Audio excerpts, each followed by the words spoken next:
I'm becoming laser focused on sourcing and listing inventory that meets two requirements. Number one, sells fast. Number two, sells for $100 plus. Instead of choosing where I want to source, like a particular thrift store, and seeing what they have available to buy, I've reversed engineered my sourcing strategy and instead asked, okay, here's what I want to buy. Now, where can I find it? This has led me to source primarily at buy-sell trade stores and ThredUp, and I've made videos on both. I'll link them up on the screen. But each quarter, I sit down and analyze what's actually working and what's not. So in this video, I'm sharing my fastest selling $100 flips and what I'm officially done sourcing. So let's get into it. Okay, first up, we've got this new tag Veronica Beard Larkin puffer jacket.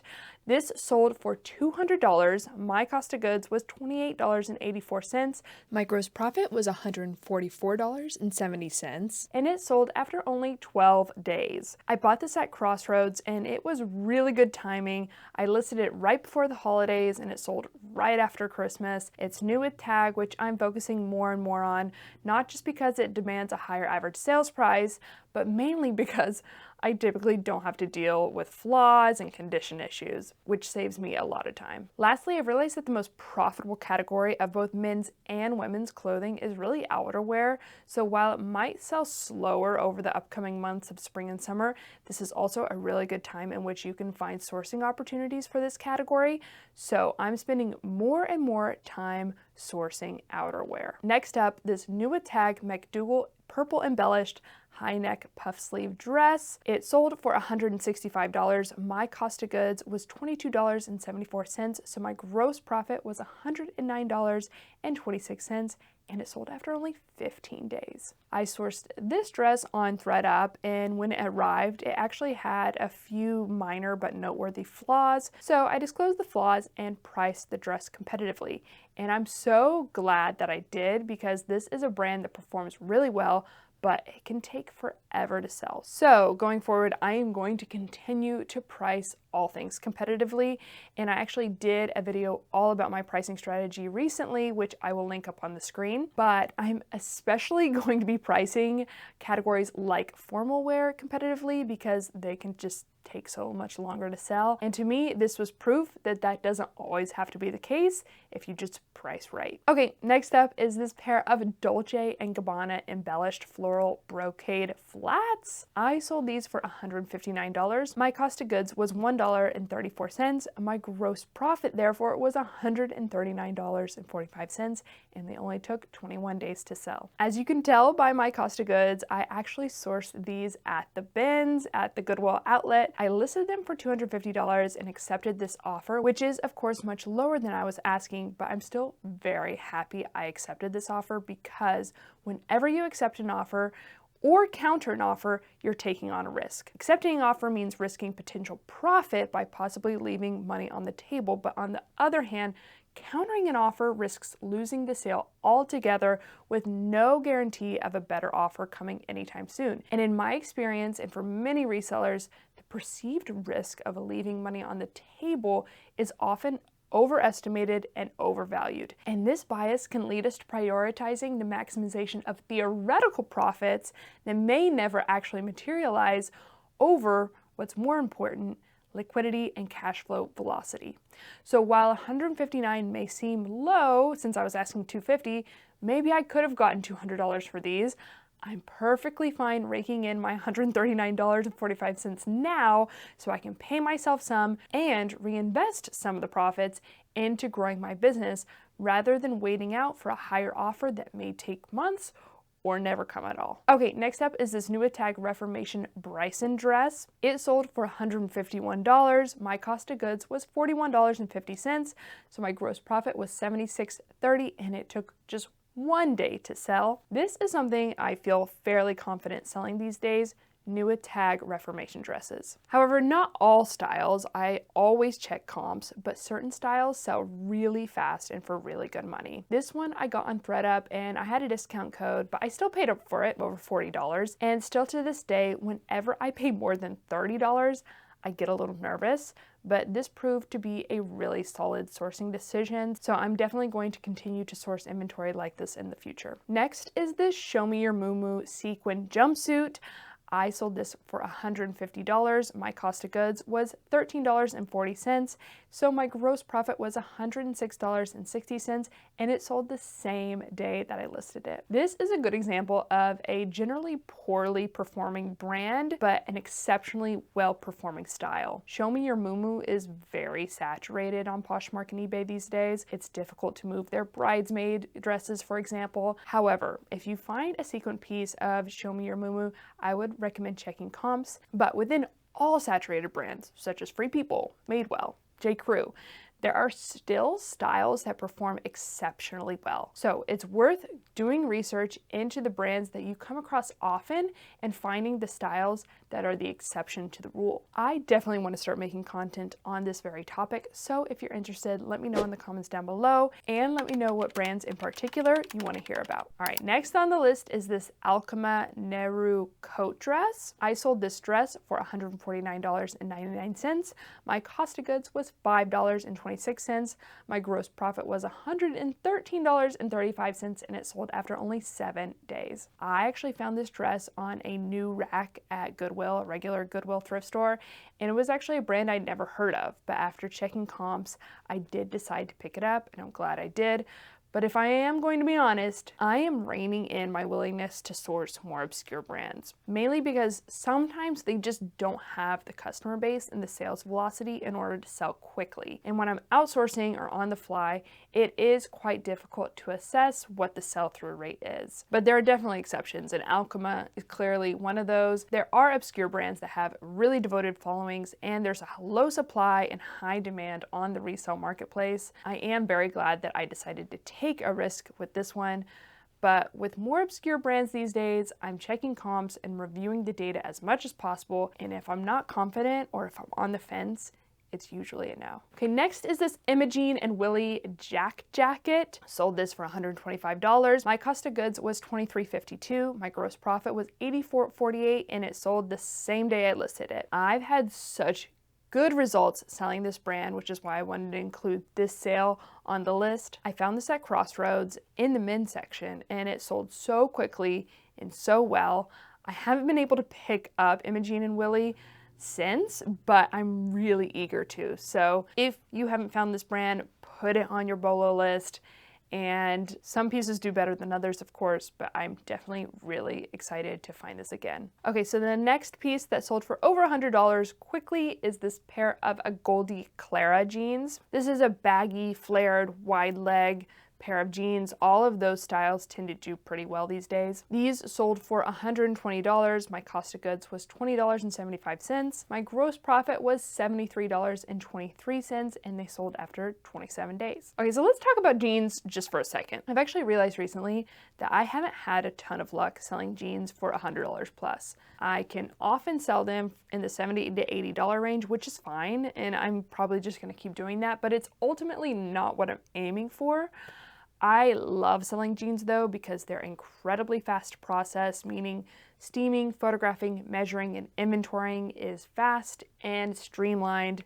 And when it comes to sourcing jeans, I'm having way more luck at the buy-sell trade stores and ThredUp, but virtually no luck at regular Goodwill thrift stores, so I almost always skip the jeans section these days. I focus mainly on these 3 brands: Mother, a Goldie, and Citizens of Humanity, but of course there are other brands that do well, and if there are any go-to high ASP denim brands that you love, let me know in the comments down below. Okay, next is this Patagonia transitional trench jacket. I sold this for $112.49. My cost of goods was $27.56. My gross profit was $64.30, and it took only 2 days to sell this. When it comes to Patagonia, I now really just stick to outerwear. I actually picked up a jumpsuit recently at Goodwill that I now regret buying, but this was a good pickup. I got it at Crossroads, and I sold it on Mercari. I cross-list all of my items to eBay, Poshmark, and Mercari because cross-listing is key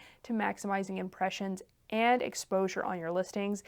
Each reselling platform has its own core user base, and while there is some overlap, cross-listing to major marketplaces allows you to reach a significant number of unique buyers on each platform. So if you aren't already cross-listing, I'd recommend trying out Fern for 2 weeks free. I started Fern not only as a cross-listing platform where you can easily cross-list all of your items to eBay, Poshmark, and Mercari, but it will also reliably delist when you make a sale, pull in all your sales info, keep track of your bookkeeping and analytics, and so much more. So if you haven't already, give Fern a try. Head on over to fern.co, FEARN.co, and you'll get 2 weeks free, no credit card required. Oh, and also I've heard from quite a few people that they want to cross-list to eBay, but it is an intimidating platform, or you just don't know where to start. I am working on a video all about this. So if you have any questions and you want me to address them specifically in that video, let me know in the comments down below, because I'll definitely be using this comment section as a resource as I finalize the plan for that video. Okay, next on the list is this Merlette Majorelle blouse. I sold this blouse for $110. My cost of goods was $7.99. My gross profit was $87.53, and it sold after 88 days. This was a shocker for me. I found 2 of these blouses in the top section of Goodwill, and I almost never go through tops because it's the category with arguably the lowest ASP, but of course, like this one, there are exceptions. I'd actually never sold this brand before. I wasn't super aware of it, and on these blouses, there actually wasn't even a brand tag. But luckily, I've honed my ability to identify well-made garments, so I did check the materials tag, looked up the brand, and proceeded to do a happy dance. I didn't know if I wanted to include this on the list because both of these tops took longer to sell than the other ones on this list, but still 88 days isn't that bad. And I'm just impressed that these pre-owned blouses that I purchased at Goodwill for $7.99 sold so well. So if you don't already know about Merlette like I didn't, now you know. All right, the last on this list is this pair of Cezanne Theophile trousers. These sold for $98. My cost of goods was $12.97. My gross profit was $65.43, and they took 21 days to sell. Okay, so this is kind of a bonus because it sold just shy of $100, but it's a brand that I've been picking up a lot lately, which is Cezanne. This brand just sells quickly and reliably and for a good average sales price. However, I wouldn't be surprised if by this time next year, it's much more saturated. But for now, Cezanne is definitely one of the few brands that performs really well all around. Okay, so 5 things I no longer want to source. There are some pickups that seem to be sitting that I've sourced recently, and they have me worried. So I'll probably ease up on purchasing these brands and these styles. The first is Aina by McDougal. McDougal, of course, appeared on the list above, and I really like selling McDougal, but their diffusion line, which is Aina by McDougal, in my experience does not perform nearly as well, especially mini dresses or cocktail dresses, and especially smaller sizes. I have 3 dresses by this brand that are just sitting and sitting, so no more Aina by McDougal. Okay, next is Jam's World, and this brand for me has just gotten really quiet. We'll see if my listings do better during the summer, and I should probably lower the price of them, but I'm just really gonna stop, especially paying up for Jam's World. Next are bikini separates. I am done picking up bikini separates. Even if the brand is great, the condition is great, everything is great, it's just really hard for me to move, so I am done picking that up. And then next is raw hem jeans. I'm really going to stop buying raw hem jeans because they can sell well, but there's just too high of a risk that it's a DIY raw hem. I recently bought a pair of Citizens of Humanity jeans that I thought were intentionally raw hem, but it turns out that someone had just cut them. They weren't supposed to be raw hem. And then I bought a pair of Mother jeans where I knew for a fact it was supposed to be intentionally raw hem, but someone had cut them even shorter, which I only realized when I measured them. You can definitely sell hem jeans. I sold both of those above, but it's harder to move hemmed jeans and they generally sell for less. So if I'm already paying up, I generally want to try to avoid that. So I'm gonna stop picking up raw hem jeans. Okay, lastly, I am pretty much done picking up white items.